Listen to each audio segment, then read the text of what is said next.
Netflix. Qui ne connaît pas Netflix en France? La plateforme américaine compte plus de 10 millions d'abonnés, soit environ 15% de la population française. Et si on parle en termes d'utilisateurs, le chiffre est probablement encore plus important puisqu'il y a beaucoup de personnes qui ont un abonnement pour 2, pour 3. Enfin bref, Netflix, c'est vraiment un mastodonte dans notre société. Netflix, c'est la solution de facilité pour répondre à l'ennui. La plateforme propose tout type de séries, de films, du documentaire à la fiction, du sport au thriller, de l'épouvante au drame, de la comédie au film d'horreur. Netflix permet de répondre à tous les besoins de divertissement en termes de séries et de films. Oui, mais voilà, ça c'est le côté positif. Si l'on regarde avec un autre angle, Netflix, c'est le roi de la procrastination illimitée. La plateforme permet de ne rien faire de manière totalement infinie. Et quand je dis infinie, je ne suis pas loin de la réalité. Une enquête de 2020 avait démontré qu'il fallait quasiment 4 ans pour regarder l'intégralité du contenu de Netflix. 4 ans d'affilée, sans pause, sans rien, sans dormir. Et ça, c'était en 2020, donc il faut bien se dire que ce temps a dû augmenter. Combien de temps avons-nous perdu, toutes et tous, à regarder un contenu qui ne nous apporte au final rien? Selon une étude, le binge-watching, qui est une pratique qui consiste à regarder un écran pendant des heures, mènerait à la dépression. Sans rentrer dans ces considérations assez sombres et négatives, je vais te raconter dans cette vidéo pourquoi j'ai supprimé Netflix de ma vie. Et spoiler alert, ceci n'a que des effets positifs.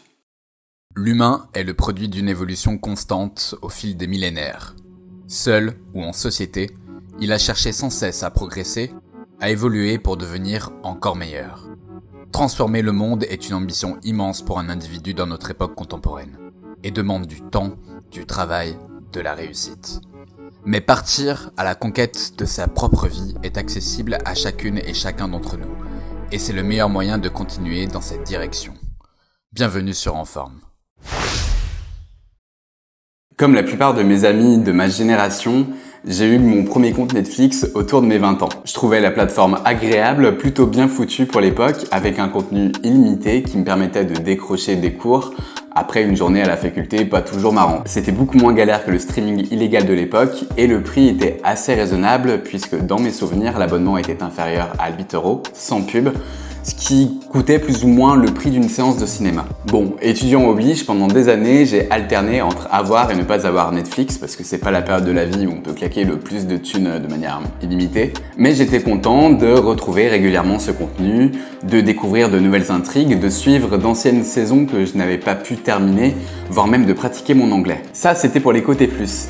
Malgré tout, parfois Netflix m'apportait déjà à ce moment-là un effet de culpabilité, quelques regrets, parce que comme tout le monde qui a eu Netflix à un moment donné, j'ai passé certaines journées à regarder une saison entière sans avancer le travail à côté, sans forcément sortir, sans m'occuper de mes tâches ménagères, bref, sans vivre. Et dans ces instants où on passe notre temps à regarder du contenu, eh bien il y a cette part de culpabilité, ouais vraiment je crois que c'est le mot qui s'installe et qui nous met dans un état pas ouf. Netflix a réussi cette prouesse qui est de nous procurer à la fois de la satisfaction et des regrets dans le même temps. Pourtant Netflix au départ c'est plutôt une belle idée. Sans rentrer dans l'histoire de Netflix parce qu'il existe plein de vidéos dessus et qui sont en plus très bien faites, l'entreprise a réussi à démocratiser l'accès aux films, aux séries dans une époque où la concurrence proposait plutôt de la location vue par vue, donc qui pouvait revenir assez cher pour le consommateur. Netflix a été lancé au début d'Internet et dans une période où il y avait quand même beaucoup moins d'abonnements qu'aujourd'hui.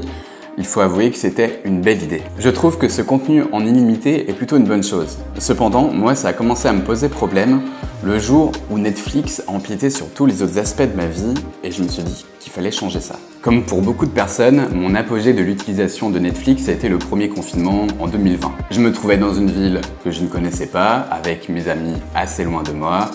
Il n'y avait franchement pas grand chose à faire, on n'avait pas spécialement le droit de sortir et Netflix proposait un contenu divertissant qui m'intéressait. D'ailleurs, dans les semaines qui ont suivi le premier confinement, lorsque la vie a un peu repris, Netflix a disparu pendant quelques semaines. Seulement voilà, après ce déconfinement où tout le monde se voyait, la routine est revenue et je me suis remis à consommer Netflix au détriment de tout le reste dans ma vie. Au lieu de sortir faire du sport, de voir mes amis, de sortir en soirée, je passais parfois mon temps dans mon canapé ou dans mon lit à regarder des séries Et le plus triste dans tout ça, c'est que je les ai aujourd'hui oubliés. En fait, je passais moins de temps à travailler pour moi, je passais plus de temps à me divertir, et tout ça, sur le long terme, c'est franchement négatif. Et en fait, c'est un peu ce que je reproche aux plateformes du type Netflix. Il est beaucoup plus simple de passer du temps dessus au détriment de tout le reste. Et si à ce temps passé sur Netflix, je rajoute le temps passé sur les réseaux sociaux, ouais, je crois que je préfère même pas imaginer. L'idée, ce n'est pas de dire Netflix est négatif à tout prix. Bien utilisée, la plateforme peut permettre encore une fois l'accès à des contenus, parfois enrichissants, parfois intéressants, parfois aussi qui font réfléchir, à condition évidemment d'utiliser l'offre sans publicité, mais ça c'est un autre débat.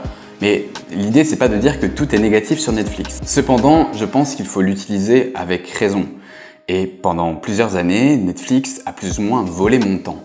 D'ailleurs, par rapport à la télévision, qui est un peu l'ancêtre de Netflix, l'avantage qu'il y avait, c'est qu'il y avait 2 épisodes par semaine, il fallait attendre la semaine d'après pour regarder les autres épisodes, et bref, le temps d'écran était assez cadré finalement. On ne pouvait pas regarder toute la journée une seule série.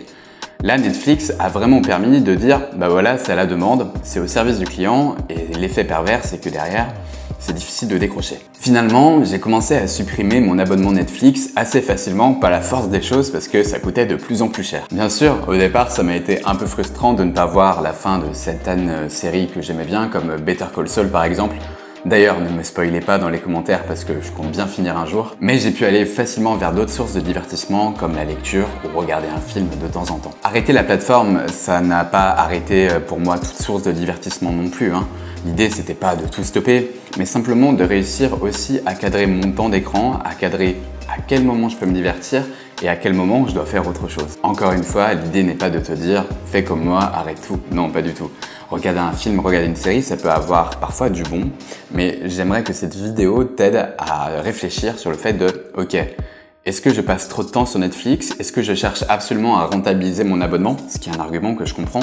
Mais donc au final, je passe beaucoup de temps dessus sans faire autre chose à côté. Encore une fois, cette idée-là peut se défendre, mais c'est un effet qui est un peu pervers parce qu'on n'investit pas sur soi en attendant. Et à la place de regarder Netflix, moi par exemple, j'aime bien le sport. J'ai plutôt avoir tendance à regarder un match de foot par-ci, par-là, j'ai un abonnement pour ça, mais au moins c'est 2 heures par jour, le week-end, et pas plus que ça. Surtout qu'en plus, l'avantage des événements sportifs, c'est que les regarder en différé n'a quasiment aucun intérêt. Donc au pire, si je loupe parce que je fais autre chose, c'est pas grave, je vais pas rattraper à tout prix. Tandis que parfois, quand j'avais une série Netflix à regarder, il pouvait même m'arriver de sortir et de dire purée, aujourd'hui j'ai pas pu voir la suite de mon épisode, mais quand même ma curiosité est là. Il est 23h, minuit, c'est pas grave, je vais regarder un épisode, quitte à totalement défoncer mon temps de sommeil. Supprimer mon temps Netflix m'a donc permis de gagner un précieux temps. Les journées ne font que 24 heures et passer moins de temps d'écran pour faire plus de choses et pour être plus acteur de sa vie, c'est quand même vachement cool. Cette libération de temps, c'est aussi gagner du temps de sommeil, donc du temps en pleine forme dans mes journées. Et là aussi, Netflix, ça avait quand même un effet assez négatif. Ça m'est arrivé parfois de regarder des épisodes jusqu'à 1h, 2h, 3h du matin. Et je sais que je suis loin d'être le seul. Je sais qu'il y a beaucoup de personnes autour de moi à qui c'est arrivé aussi. Et là, pour le coup, le sommeil, c'était bien une des choses les plus importantes dans la vie. Un autre aspect positif de la suppression de Netflix, c'est que je suis devenu maître du contenu que je souhaite consommer en termes de séries ou de films. Comme pour les réseaux sociaux, Netflix est composé d'un algorithme. Il va donc suggérer du contenu qui, encore une fois, nous correspond, mais qui aussi correspond à la rentabilité de la plateforme. Et en fait, lorsque je vais vouloir regarder un film, c'est parce que je l'aurais choisi à l'avance, que je vais me dire « purée, aujourd'hui j'ai envie de regarder ça ». Et donc, je vais au pire partir sur la location VOD à 2,99 €, mais bon, voilà, c'est comme ça. Plutôt que d'aller fouiller dans un catalogue, à dire qu'est-ce que je regarde aujourd'hui, qu'est-ce qu'ils ont cette semaine ou quoi. En plus, c'est assez fouillis, c'est assez mal foutu, donc il y a aussi une perte de temps là-dessus. Bref, je suis très heureux d'être devenu maître en choix de contenu que je regarde. Et d'ailleurs, c'est valable pour Netflix, mais c'est aussi valable pour Disney, pour Canal, pour n'importe quoi. Voilà donc quelles ont été mes motivations pour supprimer Netflix. Bien sûr, elles sont personnelles et je peux comprendre si tu ne les partages pas, mais n'hésite pas à me dire ce que tu en penses dans l'espace commentaire juste en dessous. L'idée, c'est vraiment pas de diaboliser la plateforme, encore une fois.